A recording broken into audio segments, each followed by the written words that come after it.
My name is David Bonnier, and I had the privilege of serving with John Bradimus in the Congress for a number of years. And I can tell you that John Bradimus had a passion for government and politics and art. Among his many talents and interests, he brought politics, art, and so much more to NYU after his 22 years in the Congress. I recall my first Bradimus Center Advisory Board meeting where the idea of a poetry slam was suggested for a celebration of Constitution Day.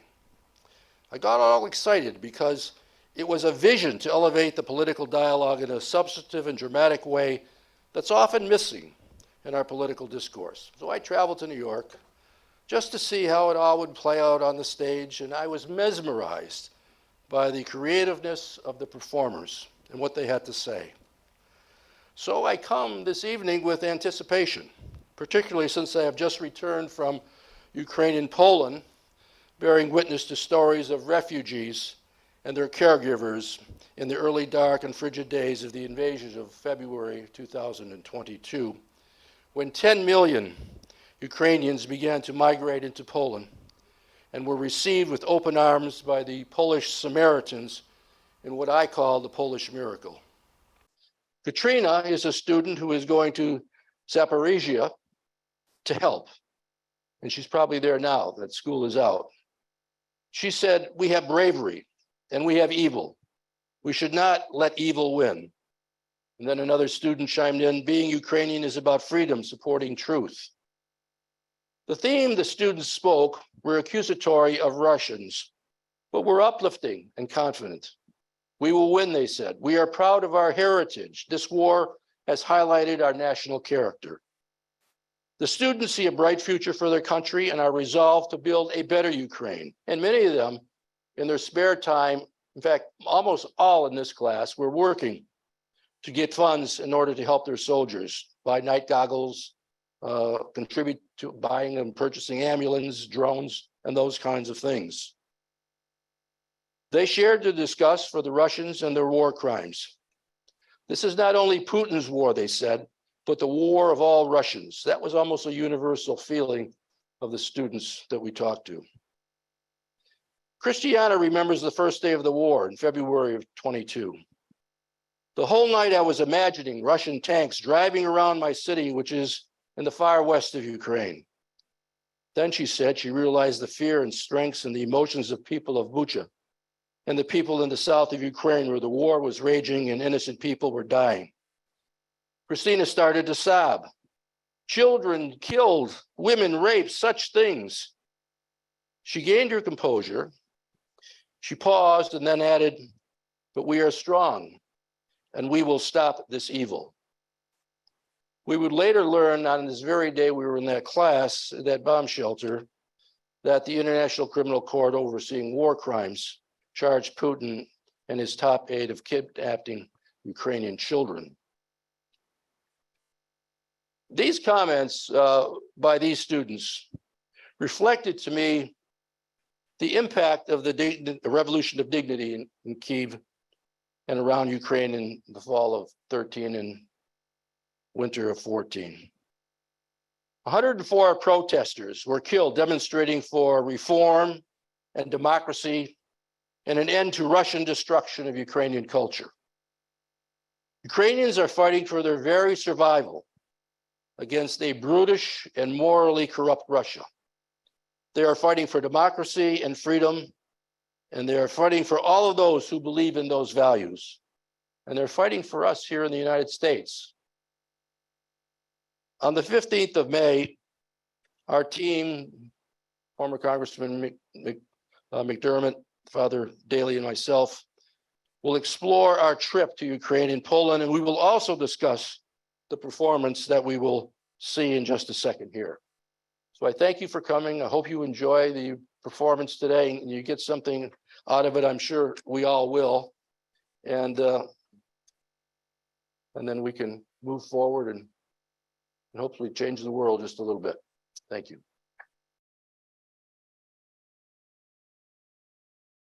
I was just looking at the moon and I tried to take pictures of it. And with my best friend, we were just like talking about it, about people we know, about school, about our friends, and I was just listening to music, and it was such a nice day. And just like go for a walk in the city center. A lot of things happened there. Met there with my friends. I went there with my family. I just met random people and started to talk to them. We had there a lot of, fun and walks and we spent a lot of time We there. were shooting like funny videos. We had a lot of fun, and a few months ago, my sister bought an apartment near Kiev in Ukraine city. She bought it, but it has no furniture. It's just apartment without anything. In summer, almost like every day, me and my family and our friends, we went to the beach, and we had like a lot of fun and fried steaks. I also remember it because we played volleyball there, and I love volleyball. Also in summer, we celebrate the Town's Day, and it's like they come to us with a lot of attractions, rides, put up a lot of food carts. The city was colorful, and everyone sang songs. There were like concerts on the main square. It was a lot of fun. We had with my friends really pompous dreams this year because we told ourselves like, yeah, we will be 18, we can move together, we can share apartment together.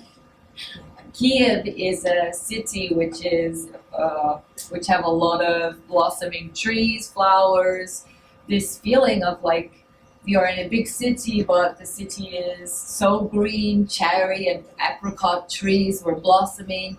If Kiev, it's a very good friend which help you in a very difficult situation, but Lviv, I guess I would compare Lviv to a first love.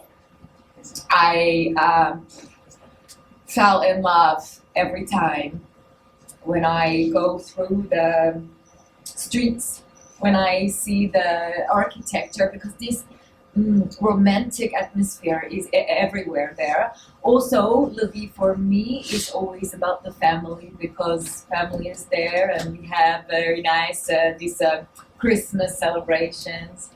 Everything felt so bright, and I felt really, looking straight forward to the future. And the thing is, it was huge contrast, because I guess it was the last time when we saw each other. It was 2 months before the war, 2 months before the war. I was thinking about this on Wednesday, on the February 23rd. I was going to bed and I was like thinking about tomorrow, about weekend, like what will I do, where I'm going to go, just like normal plans for tomorrow. And I woke up, my neighbor is telling like, it's war now. It's war in our country. Russians are here.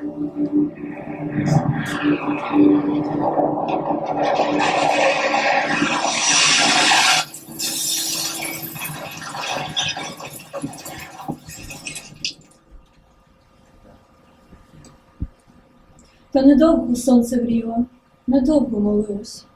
Запекло, почервоніло і рай запалило.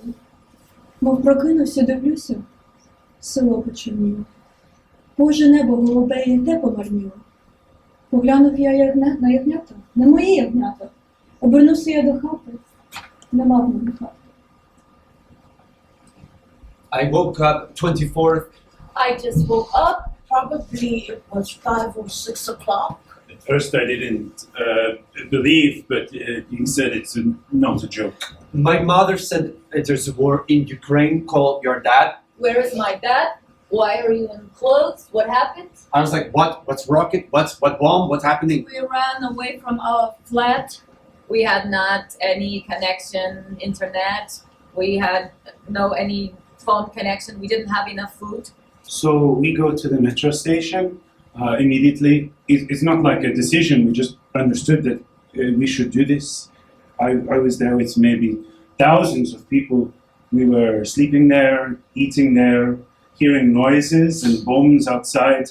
I saw the policeman who shot blanks into the sky right in front of me to make people just not to panic. And we go up to the grocery to buy some food, and the queue was one more really big bombing, and everyone from this grocery, a lot of come back to the metro station, a lot of panic. I saw a rocket fly down to our country. It was so nearly to me.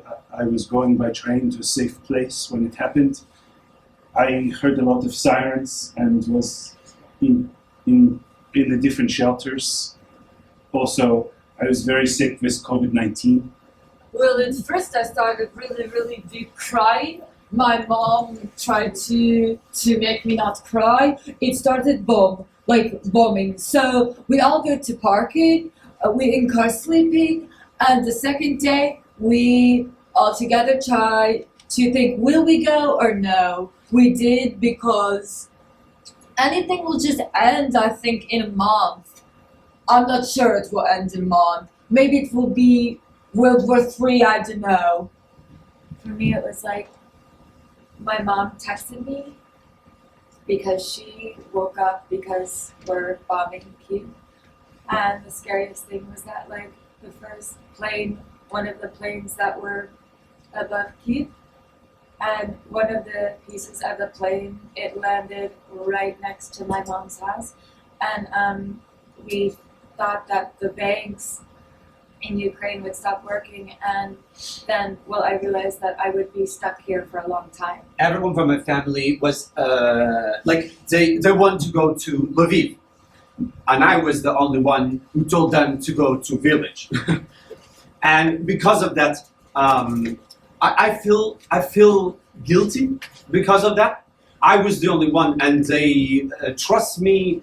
We went to the village, and at night, all like electricity, all network, Wi-Fi, even like 4G, 5G internet, everything disappeared. We've got only water. We've understood that they're like close to us. I've came up with the idea to go to roof. Maybe there would be internet. And then I saw a view with a bridge, and there are tanks. Russian tanks started going there. We went under the ground. We were sitting there. It was around minus 12 degrees. I was like with a knife in my arm. I wasn't afraid for myself, because what would they do to me? They would kill. But I have my sister and my mom near me. Tanks were standing there and bombing everything around. And after that, everything stopped. It's silent, and it's the most like horrible thing that you're waiting and you don't know what's happening. 2 hours later, we went outside and saw that one of our neighbor's house is burning. And we didn't know, maybe there was people. Like, I still don't know. I felt that maybe because it was my fault, and I was responsible for all the decisions that we made. That's something I felt. My grandfather and my grandma, like my mom's godparents, we went to them. They helped their neighbors with food. They had 2 big pigs. They decided to kill them to have food. When I look on the sky, and there is a plane like истребитель, and no one people was scared. Just sit on the car, in the car, and all the people just watch. He said it's not a job. I was shocked. I think nobody wants to leave. I didn't think that some war can start. So it's not a stupid decision. I understood everything, of course, but I didn't want this. So. It was even before it started, but I was trying so hard to convince myself and everyone that nothing is going to happen. We sat in the car for 2 hours while Mom was just trying to, as she said, find something, but she was just postponing the time we had to leave. So Dad would make him change his decision, and now I know that she was actually almost fighting with him, like really fighting to not leave, and he physically made her leave. And the whole trip was, the whole thing was just, Mom was talking and crying all the time. She was trying to persuade everyone to realization that Dad is an asshole, that he made us to leave. Everyone was saying that I'm going to be back home in a few days because Dad will realize that nothing has happened.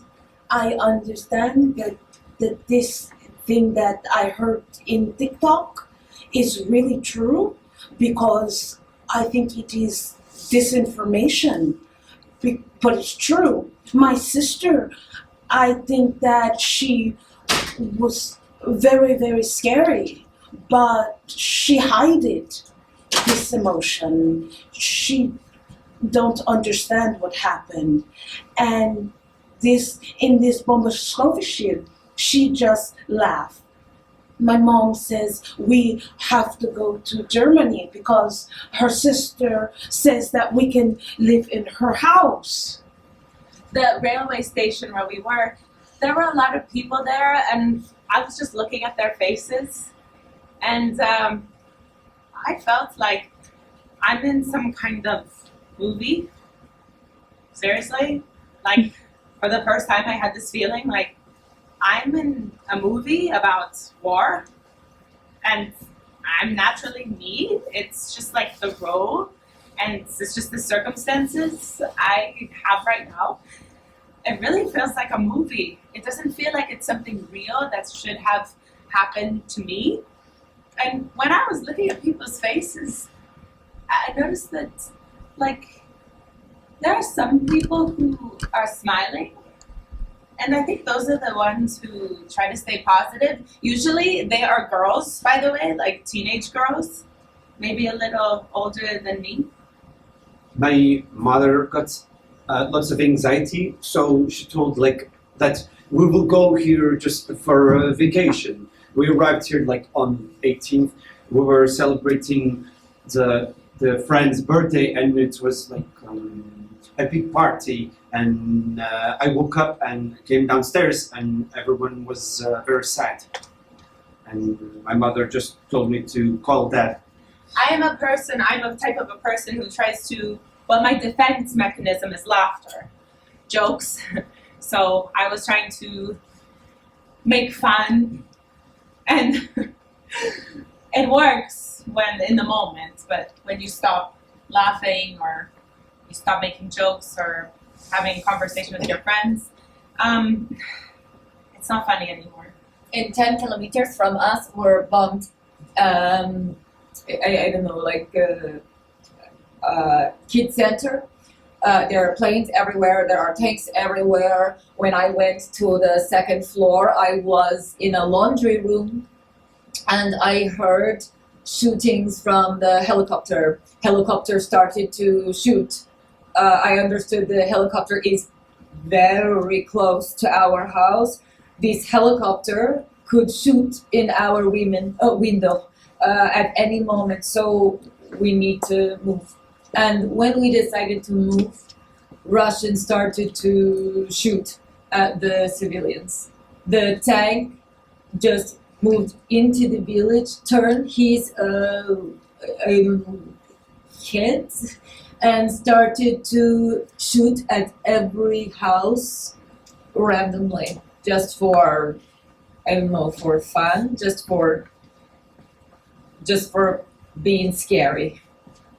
So if we would not move in these 10 minutes, we would be dead.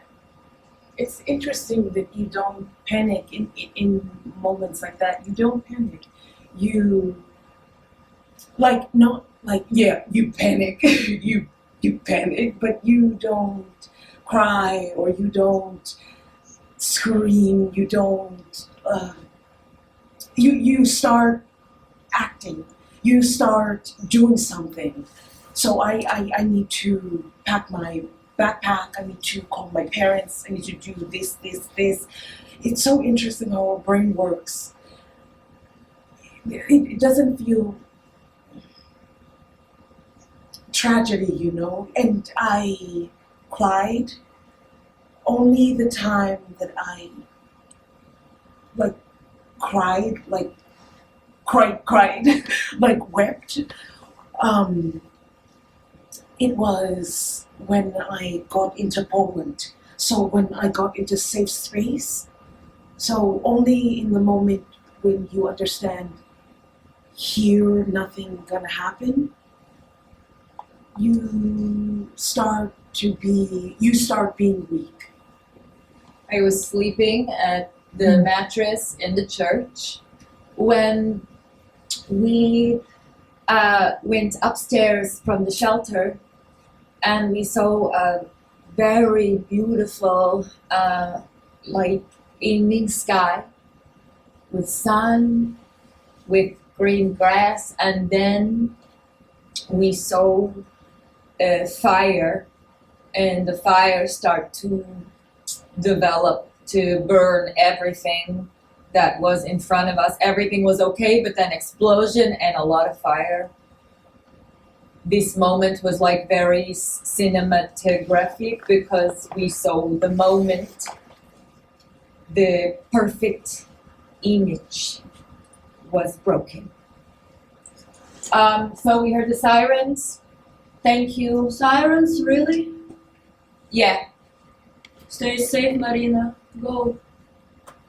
Bye. Bye. Thank you. Recording stopped.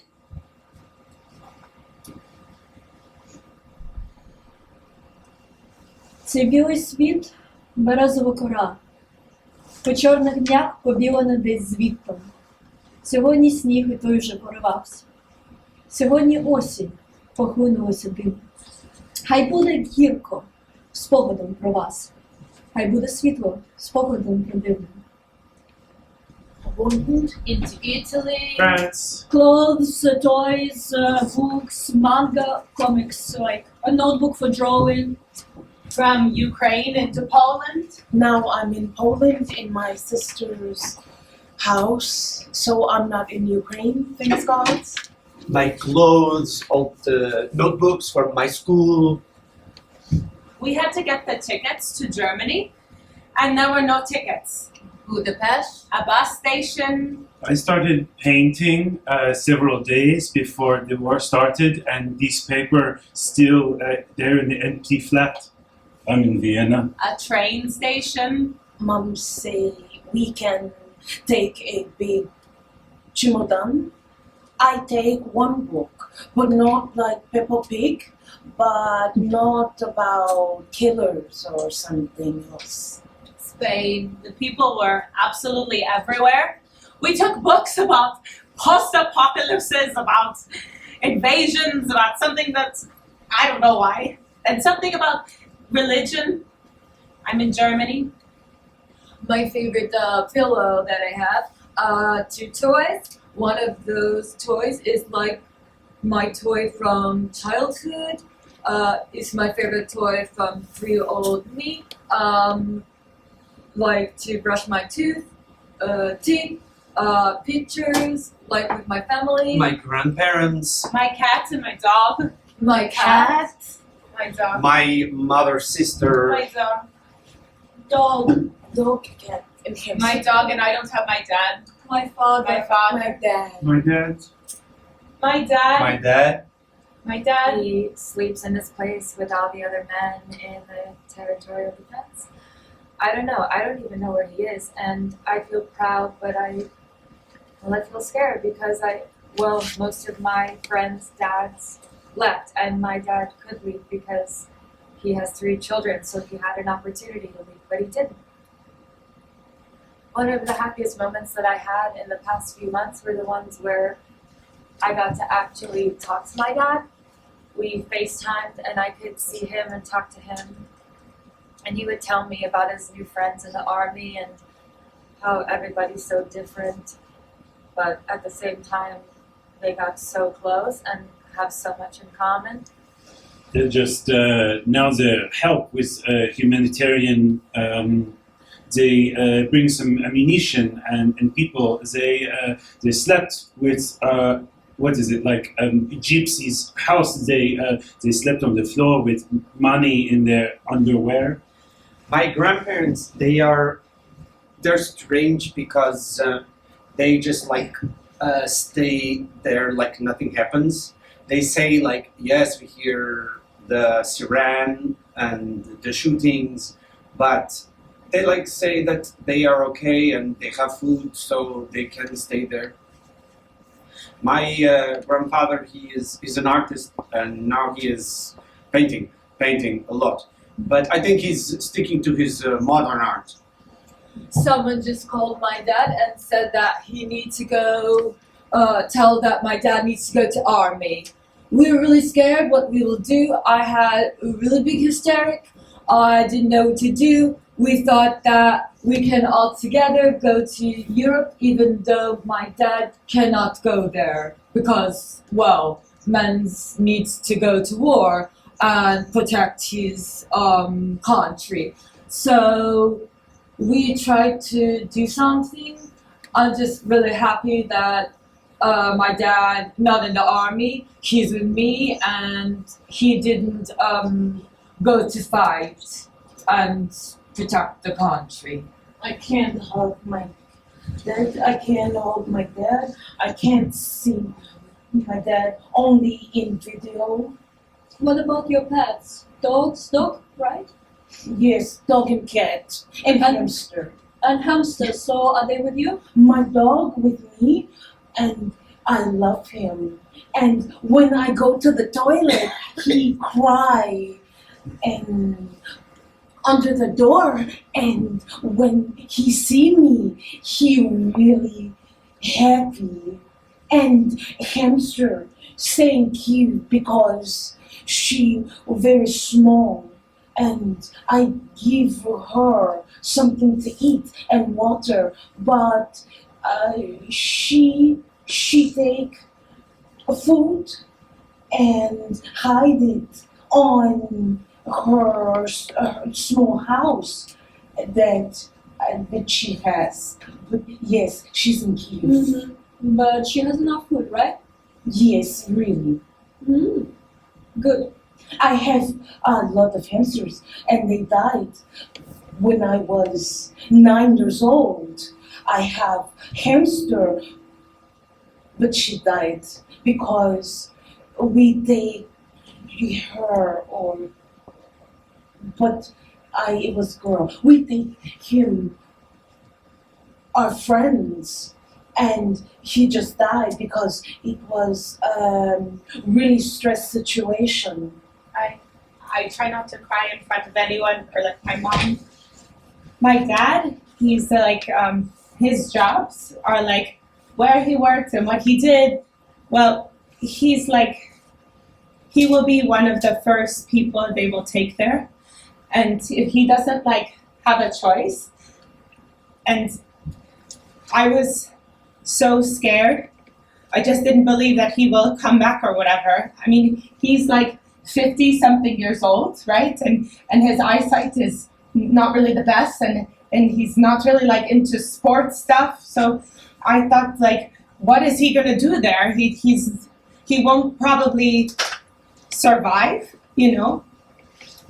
I tried to be as like calm and positive as I could because I don't want him to hear that I like crying or that I'm really sad. He's with my cat and my dog, and I'm so thankful for that.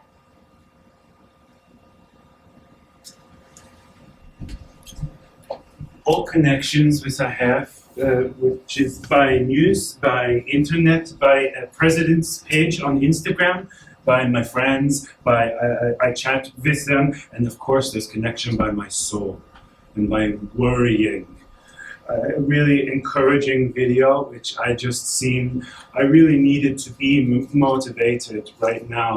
I damn Putin every day, and I will not stop praying for all people in Ukraine every day until the end of the war. So, Slava Ukraini. I watched today a lot of videos with people who are not afraid at all, and they jump on Russian machines, and it raises my mood. I feel so proud of them, and I feel so proud to be Ukrainian. When I went to all the rallies and all the meetings, I met a lot of people who either moved like a couple years ago or like 20 years ago. And it was so good to talk to somebody who's from your country.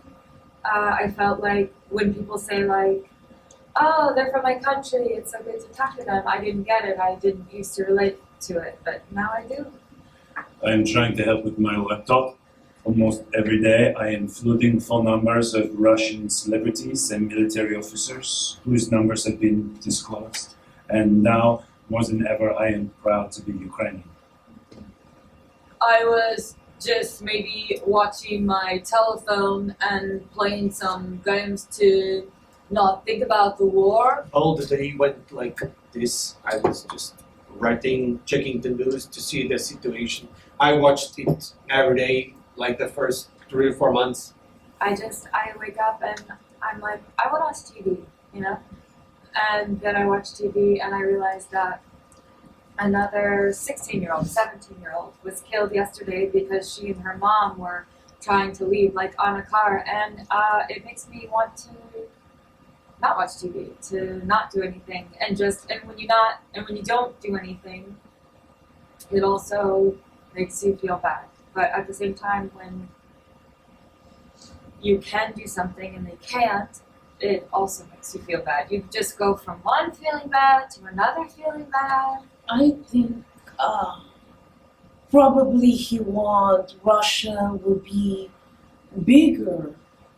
Thing that Russia is very big country, and I think that he don't need to make bigger because like Ukraine is not big like Russia, and he can stay like now. I've seen that Russian army bombed our maternity hospital in Mariupol. It's so bad. It's so bad. I don't know what to say about it. I really don't know. People who are doing this with us, and well, maybe not with me because I'm safe, but with those pregnant women, it's so unfair, and yeah.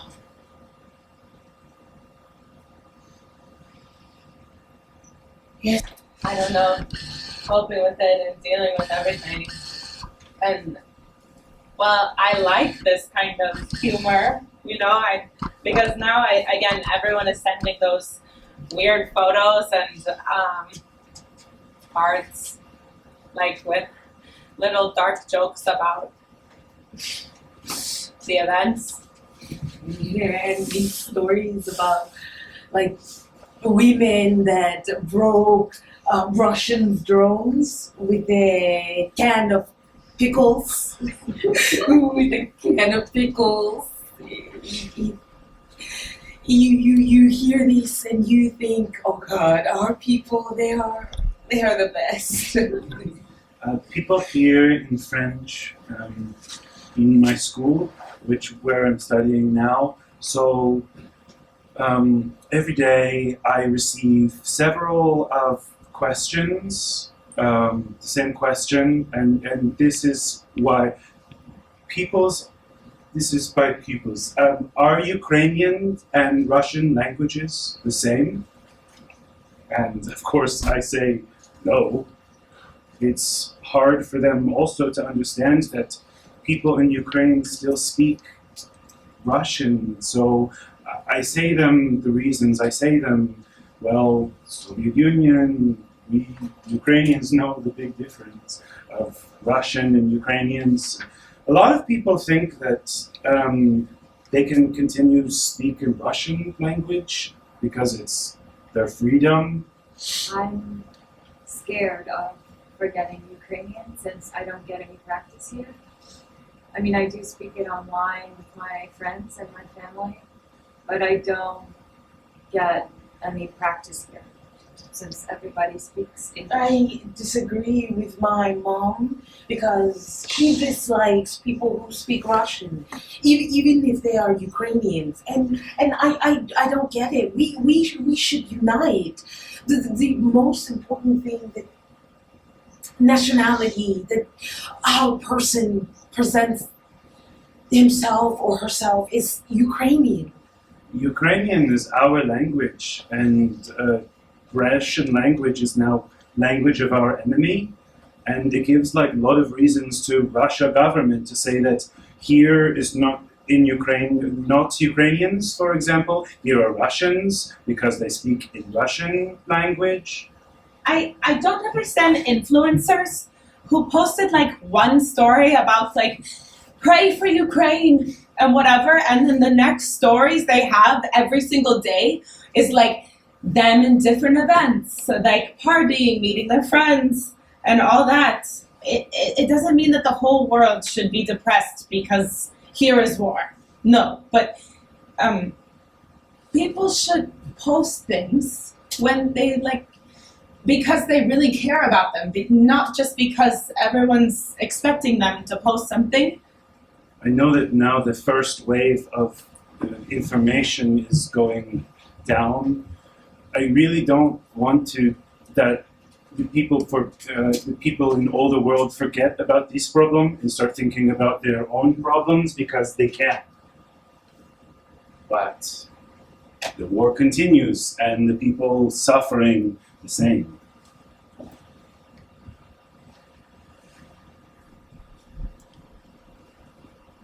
Як умру, то поховайте мене на могилі, серед степу широкого на Вкраїні милі, щоб вони широкополі, Дніпро і кручі було видно, було чути, як реве ревуче, як понесе з України у синє море кров ворожу. От тоді я, і вони, і гори, і все покину і повинна до самого Бога молитися. А для того я не знаю Бога. Поховайте та вставайте, кайдани порвіте і вражою злою кров'ю. І мене в селі, у віки, в сім'ї вільній нові. Не забудьте пом'янути не злим тихим словом. The war still is going on, and the scariest thing that I'm getting used to it. Tomorrow is already the month since Russians will attack Ukraine. I mean, I didn't want to start here a new life now, so it hurts me, but it's what it is. The first thing maybe that I understood that when I came to the school, that why all movies or TV shows about teenagers, like in America or in Europe, looks how they look because they're really different and really looked like TV shows. I'm also the first days they were so friendly to me. They immediately asked me to go with them, like weekends. However, their enthusiasm just death, like in 1 week. So they just forget. which is not bad. Like, I'm okay with this because it was so much attention. I have like flashbacks when I'm in school, and it's just peaceful, usual helicopter flies over the French sky, and everyone just sits and speaks as usual. I'm simply stuck. And in front of my eyes, immediately, there are bombs and rockets, and I'm starting being so afraid of this. When some of my classmates drop something, and the sound of dropping sounds for me as a shot, and I'm so afraid. And it just happened immediately by my body, and I can't control it. It's so deep in me. The happiest moment was the day when I got chance to be at a Billie Eilish concert in Paris. It was so unexpected and just unbelievable. During this time, there was no tickets, but by magical chance, before the concert, just men on the street sell tickets to us, and not at really high price, and my parents was able to pay it, and it was just so crazy, and I really get in, and it was really happy time for me. First week in Prague, and I really wanted borscht, and I wanted to eat borscht, and there's no place to get it. And then my mother cooked borscht, so it was okay. My room is like 3 times less of space, and I have to share it also. So I'm trying not to pass there a lot of time because it's very small. And I'm trying to be more in the living room because I feel they're better there. And also when I'm studying, it's hard for me to be in my room because I see my bed and I want to go there. My mother is okay, but she's really tired sometimes because she has to do now all by herself. And my sisters are really messy, and they help her actually, but I think they mess more than they help. I think they can't understand, so they are like, it's regular life and the school, that we are on a trip and in another country. But I'm glad that they are happy in this moment. My height, now I'm more bigger than I was. I don't know how to say it. I was 144 and now I'm 147. I'm higher. I'm happy. We were riding, I think, like a week to get into here, into Spain. I was riding with my mom and my dad. I think, and then the second car, they were singing Pivo Barba. Some of them was dancing in the car, some of them was singing really, really, really loud. We were with Lisa, we were going to a swimming pool and punch each other. Well, there was a lot of funny things. Some sad moment was we were in Europe and we needed to say goodbye to Lisa. In that moment, Lisa was crying. She don't cry like I all the time. She's very funny, she's kind, she's very creative. I don't know why I didn't cry, but I felt really, really, really sad. She was sitting in the coach crying. I said, do not worry, we will meet in my birthday. She said, but it will be in a month or bigger. She didn't put my hand down because she really wanted to stay. If it had been in a movie, it would be a sad music and me and Lisa are crying and my dad is telling to go into the car and to another country. I don't know, a tragic moment, drama. And we were in Hamburg, in like place for refugees, and then to Spain. I've had my birthday there and my sister's birthday there. It wasn't like a big birthday. We had a cake and some Coke. He's a typical Aries. So he's acting like his zodiac sign. So he is very friendly. He is very outgoing person, and I felt like he's extroverted. But the thing is, I guess he might hide a lot inside him. In my childhood, I used to want to be a fashion designer. I wasn't like a simple kid as everyone else is, because whenever every boy liked to play with cars, I was collecting dolls and making fashion design. And that was tough times. And I have like really like feminine moves and everything like that. So I've been bullied. Yeah, I hear about Lady Gaga and everything what she's doing. I decided to listen to her, not her songs, more about her words, what she's talking. And I was like, oh, okay, I like it. And then I was like, oh my God, I'm an actor. I really want to get the role as a superhero, because you know what I figure out, when people see you in the role of a superhero, they start to trust you. I just want to be a good example for kids, you know. Don't have to be afraid of yourself. You don't have to be afraid of things you love. And if anyone else passed to you that it's like, it's not normal. I hate this word normal. It's not my word.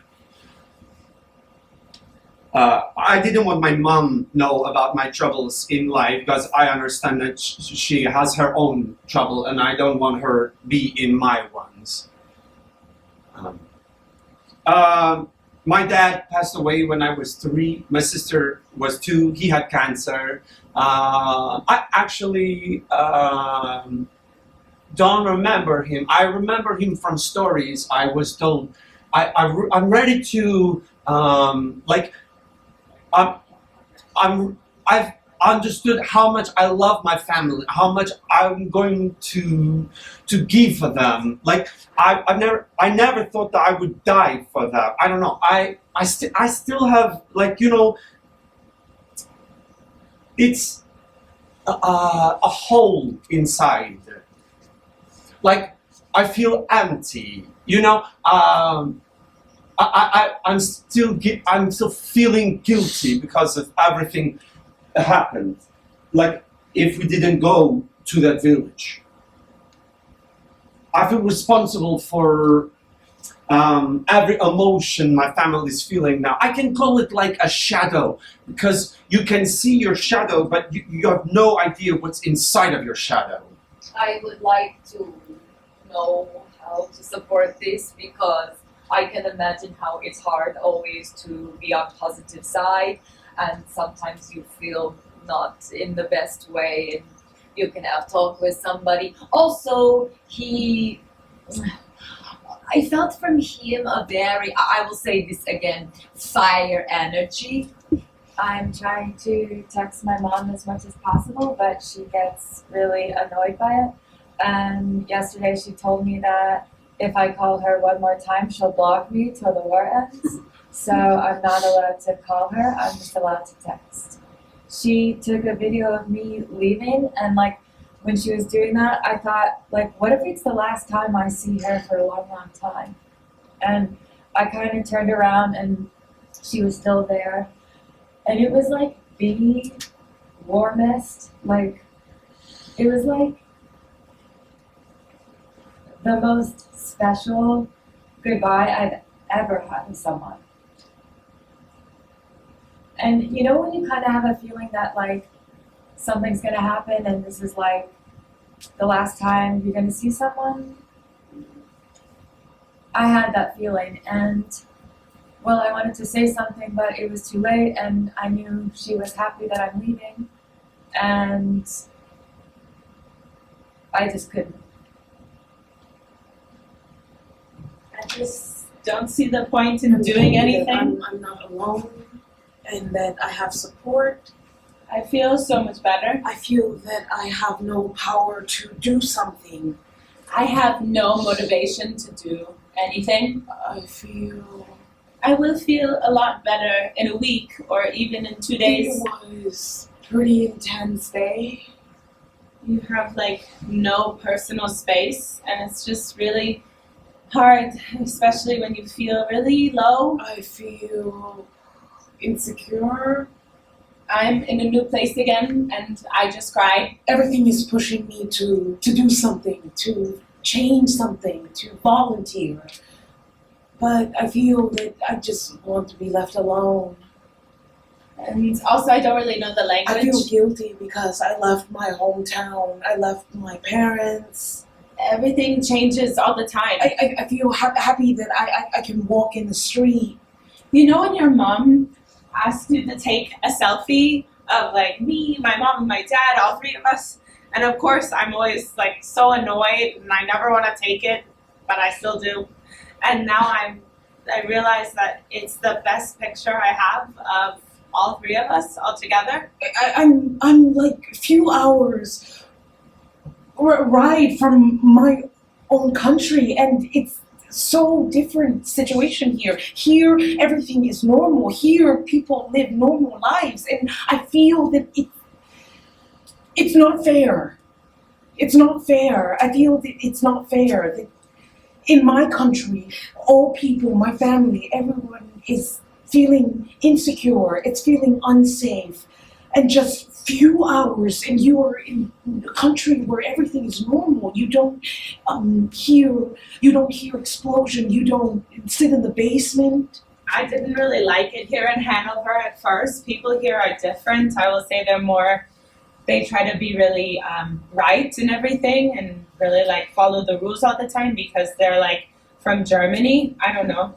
And I would say we were not really like that. My sister's husband told about research, and it says that experiencing good emotion, like happy emotions, improves your immune system. So I think I should experience positive emotions more because it will improve my resistance to stress. After like a month or two I was here, I noticed that I am changing so much in all the ways, like becoming the version of me that I always wanted to be. Like I started dressing differently, and I found like new friends also, and when I even meet new people, I can present myself differently because they don't know I've me. been thinking about job because I need to do something. I can't sit and wait when it's this war be over. I feel that I'm scared to make plans for the future like I did before because it's so future is so unpredictable. I'm introvert. Yes. But of course I like to spend time with people, with my friends, and like I used to play video games before the war, and yes, I always have my PlayStation with me, but yesterday I bought a TV, and now I'm only playing video games. I like games about war, and yes, with some interesting plots, but mostly when somebody shoots, and yes. I'm in Vienna. This mom, this wife of my brother, their 3 kids, and friends of our families, girls. Or I don't know if I can say that there's a big difference. I think with them, I would say that I eat better. Father and brother, they live together. Only my grandpa choose to stay in Vienna. In childhood, he lived in Germany. Yes, and he really he has some European mentality. I worked 4 months, and then I wasn't fired. I just a lot of people were fired just because they had some problems with money. I fought with them to get my money. It's not like in Ukraine. Really, in Ukraine, they could just say you, we don't pay you. We won't. But it's really, for them, they're really scared of laws and the police. Not like in Ukraine, really. I went to school just in the morning. It was a little bit cold, but now it is too hot. I think I'll die. The city is very small, but there are a lot of shops, and we know probably half of the people that live here. I want to try ride bike, but I just can't. But we have to bike here, and I'm trying. And here, to have dog is really expensive because you need to pay for dog just to have dog. And everyone loves dogs, and all the grannies that can't work, they just sit at home and we have near us one granny, old granny, and they really kind, and they say that if you will need to go somewhere, like the city or Ukraine, you can just give me your dog. I will play with it. I will keep him, and because keeping dogs. What about your hamster? Like my hamster dead. Because I don't know how, but he wasn't in his house, and he's scared of cat, and I was sad because I really miss him, and he was so small and cute. I really loved him, but yes, he was old. Dad was actually considering going to the territorial defenses. Mom told him, she said she's going to come home and kill him herself if he tries to fight. My grandparents are still in Kyiv. My granddad is going to work. He's security man in some parking, and they're not guarding the cars anymore, but the people who are hiding in the basements and parkings.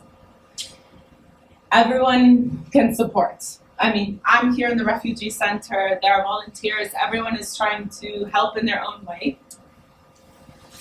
Today we have to deal with a few difficult people. I do understand that everyone left their home, but I did as well. And it feels so strange to me when some women, they are not satisfied with what they are given. Like, one woman told me that she wants a light towel. Another nearby said she wants dark towel. I mean, do you fucking care about what is the color of your towel if you don't have any? What is the difference? I mean, what is the difference of colors, really? But if you have your own, then fuck off and just take it. And don't drive me crazy because there are many people who really need help and assistance.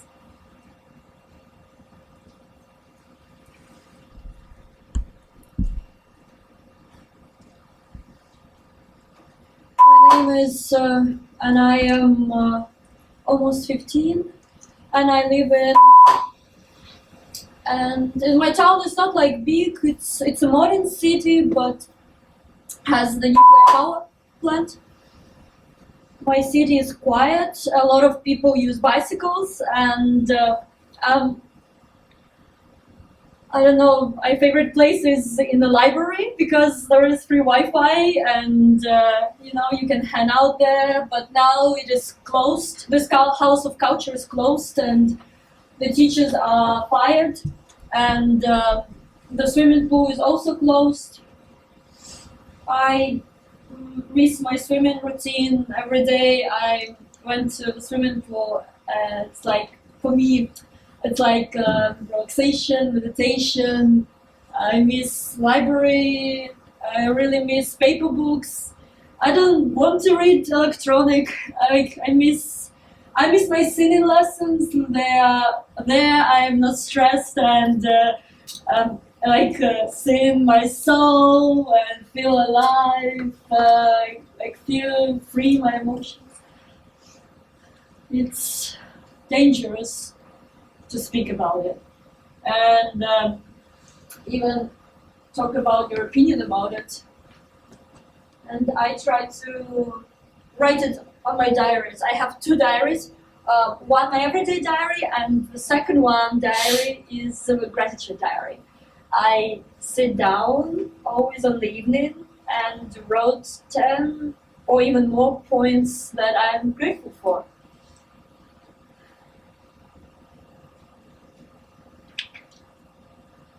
This poetry I wrote a long time ago.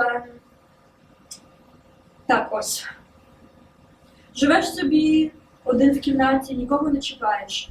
Приходить дядько коло хати і почне стріляти. Не бойтесь, ми освобождаємо вас. Завтра буде лучше, але як краще вже не буде. Всі знають наслідок, він неминущий. Промити мізки вам не вдасться, як робите ви кожен раз. Бо це запам'ятається назавжди і не вибачиться крізь віки.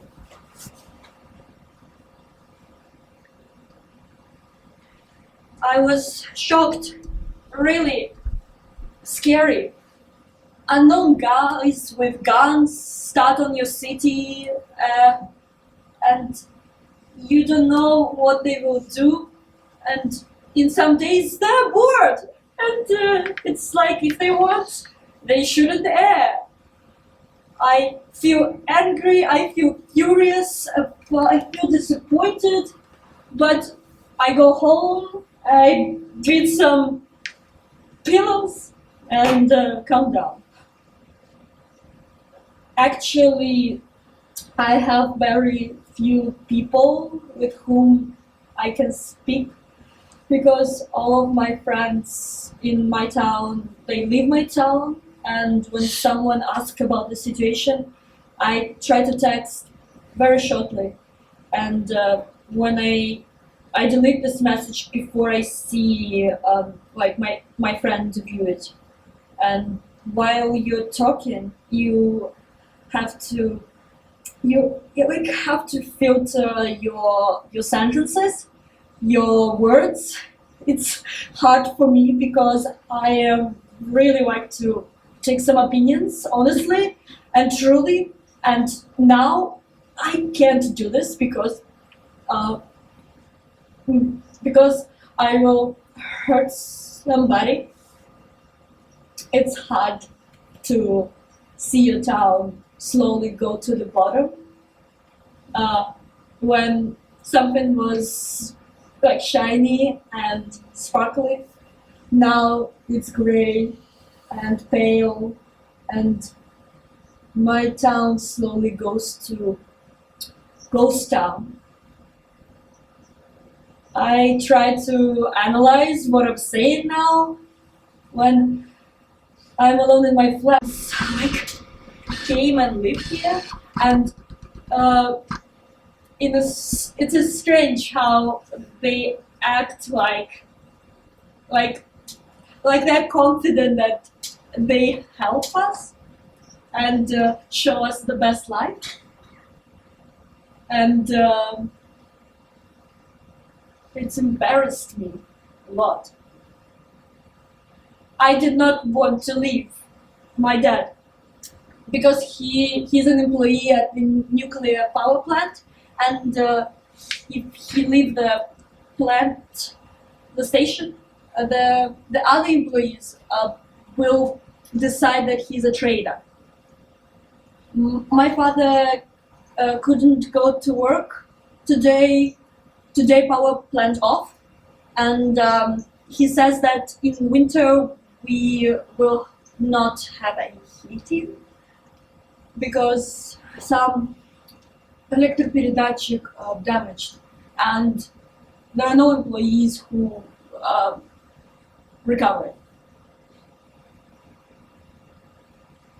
There are a lot of people who betrayed our city, betrayed our culture. It's scary to lose some of your family because they kidnapped some people who not work with the Russians.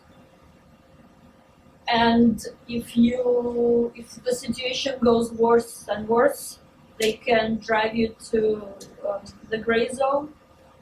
It's like the end of our region.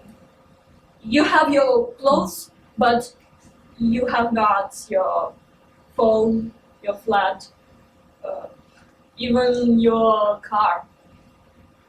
The Russians called our teachers, gave your children and seen in the parade, they film with guns. And we live in peace, fake smiles. Push some into the interview and they push them to smile and say, I'm happy, thank you, today I live my best life, thank you Russia. Do stuff like this.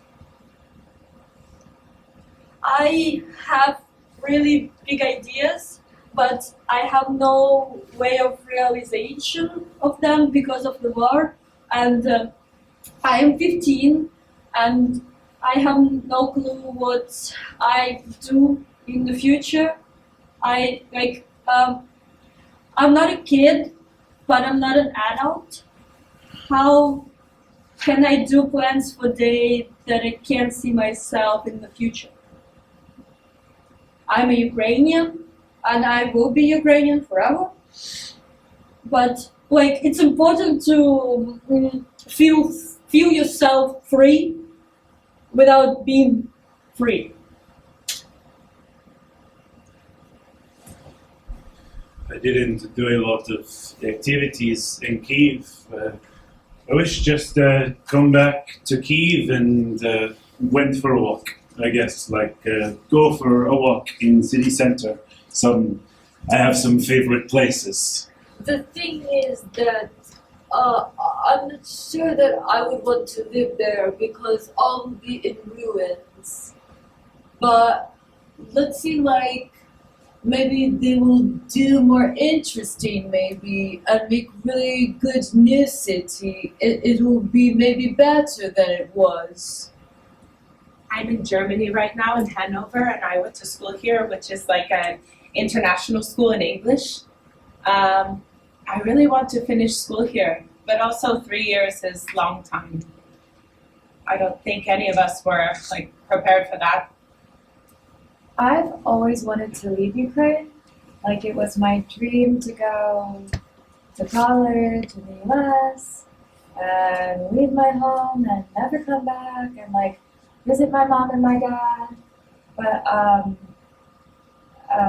it's one thing when you know that there is your home waiting for you on the other side of the world, and then there's another thing when there's nothing that you would come back to.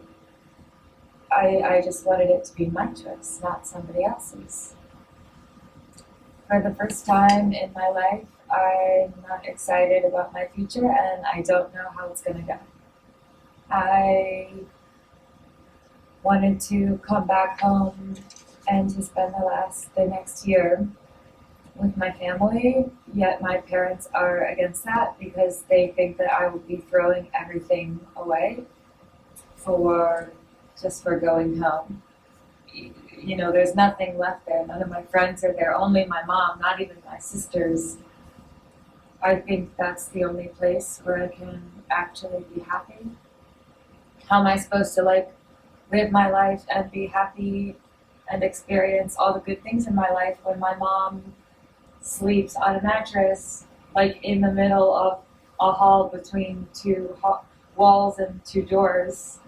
I am in Ukraine right now, in my hometown right now. We had today 3 air alerts, and it's a lot. I've been to Kyiv. I was there on Friday, only one day, and I saw the cafe that got burnt, and I remember I ate their very tasty chocolate fondant with my sister in this cafe, and those memories are very sweet. And there was a great cafe, and when I saw it on Friday, nothing is left of this cafe, and it was like, why? How can it happen? But also, I have feeling that Kyiv is not. I forget the word, the English word to explain. Oh my God, like it's not yours, and you feel that it's not your home. Yeah. On Friday, I didn't feel that it's my city, and that was strange. When I got back home, I got my driver license. When I first got to the city, I witnessed the huge, just immense queues waiting for gas and petrol. It's so insane. It's something that you always have. You know, the price of the gas changes, but not the amount of it. I never really thought that when I get finally my driver license, it wouldn't be able to drive because there is no gas and you cannot waste. You can spend it only for emergencies or for real plans, not just to drive all around. And that was my dream, to get a driver license and to just drive for days and pick up all my friends and go somewhere. I'm back in my native city, Odessa. I understood, of course, that seriously, like that it's not really safe here, and it's dangerous sometimes. It doesn't scare me to be here. I think the biggest change about me in these few past months of the war is that my attitude to my life. I started really think that if I have this life, I should and I want to choose where to live, how to live it, and I think I'm really not scared of death now. I decided to become an astronaut and study astrophysics or something, or astronomy. I felt that I'm like really good at math and also physics and chemistry, but I didn't really know like which university will I go to school and what I will do. But now I just like, I understood that I like to study planet and space. They discovered water on Mars and on Europe. That's the satellite of Jupiter. Venus is really cool. It has like acid rains, and it's like Earth's sister. So they were created in like basically in the same time, and they're very similar in size. I spoke with my principal teacher, and he told me that in Toulouse there is a very good astrophysics university. I imagine the life as like a professor. He works for the universe. He has his lesson, and he also like does theory like with himself, try to discover something new. I think it's like silly to think that we are the only one in the whole universe. Like there is such a big space and we are like this little dot. I think like the more you grow up, the faster years come. So every year I not feel it like a year passed. It was something just like exam. And the purpose of this exam is to become stronger. In, for example, April or May, I did not remember about this at all. Now I start to remember that some sort of episodes from there. So, for example, if I felt like my intuition is telling something, because I have like very connected intuition to these things, and if I felt like this, I just straight went to sleep just to have some extra hours of sleeping in case something will happen. And this habit remained from there because we had approximately 3 hours of sleep in a day. But because I really remember that I was sleeping all the time. So my brain only remembered the things when I was somehow calm. Because when you are sleeping, you are calm. Летим, дивлюся, аж світає, край неба палає. Соловейко в темі мгає, сонце зустрічає. Тихесенько вітер віє, степи, лани мріють. Між ярами над ставами верби зеленіють. Сади рісні похилились, тополі поволі, стоять собі, мов сторожа, розмовляють з полем. І все то те, вся країна, побита розкросою. Зеленіє, вмивається дрібною росою, спокон віку вмивається, сонце зустрічає, і нема тому почину, і краю немає. I miss my grandma, I miss sweets. I miss my street. I miss Adele. I miss September and October, New Year, winter holidays, baking cookies with my best friends, swimming in the sea, my childhood. I miss my hamster, Marquette. I miss Kiev. I miss Ukraine. Of course, I prefer Kyiv. I miss my country. I miss my home. I miss Kiev. I miss Ukraine. Душа моя, чого ти сумуєш?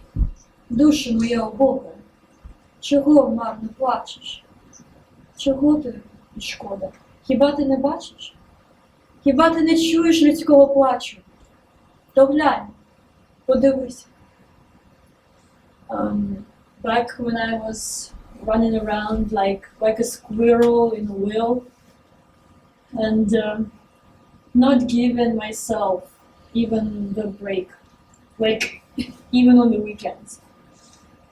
In the midst of this race, it didn't have time to just simply enjoy the moment and like live in the here and now. Missed a lot of parties, hangouts, and stuff like this. I made a lot of plans. And recently, when I was cleaning my room, I found my list of plans that I wrote on February 22 in 2022. All I had to do was laugh. I needed a break, and the war literally gave me that. What a powerful effect it had on me. I can say that every problem is an opportunity, and it's up to us to decide what it's for. Before the war, me and my family, we bought the book of poetry by a Ukrainian writer called Illingworth. I read like every single day and really like it how this man wrote about life, wrote about happiness, wrote about family, and about love. I understand that all of my problems that were there is nothing now. I have lots of opportunities that I can take, but because of the guilt, I think that I have a right to make everything like that if there are children dying? I'm not really good with military things like with how it calls guns. I'm not really good with guns, and I'm not sure that I would kill if it's not. If they had harm to my family, I would, and I would know for what they're dying. But I'm not sure that I would kill just because I had an order to kill. I'm not sure. There's something that makes me feel really awful. That's because I don't know how to get rid of that. I still believe that I'm a good person. I never thought that I would be satisfied with such a crime. I'm not a god to choose who can die and who can live. I just understand that I want to get my life back. I don't want anything more. I understand that I was happy with things I had. I don't know, with buying noodles for 5 hryvnias every evening. And I don't want to feel like that anymore. I really want to go home, but I understand that dream could become true if I go. It will. I'm just afraid of something that's inside of me. I think I became less sensitive. I feel bad, but they don't make me cry. Or those videos, I feel sad, but I'm not so touched by it. I feel guilty because of that, because I'm doing nothing. I was hoping that it will be over soon, but now I understand that it has no end, and you don't know. And I remember a few months ago, my sister bought an apartment. Like an hour ago, she saw the picture, how this building where her apartment is bombed. It has holes. The building has many holes, and the fire and is there, and it's an awful picture. It's so awful. I can't imagine how she feels. You always repeat like why? Why? What's the reason? What's the purpose of it? Like what these burned and destroyed buildings can bring. Мені 13 минало, я пас ягнята за селом. Чи то так сонечко сіяло, чи так мені чого було. Мені так любо стало, неначе в Бога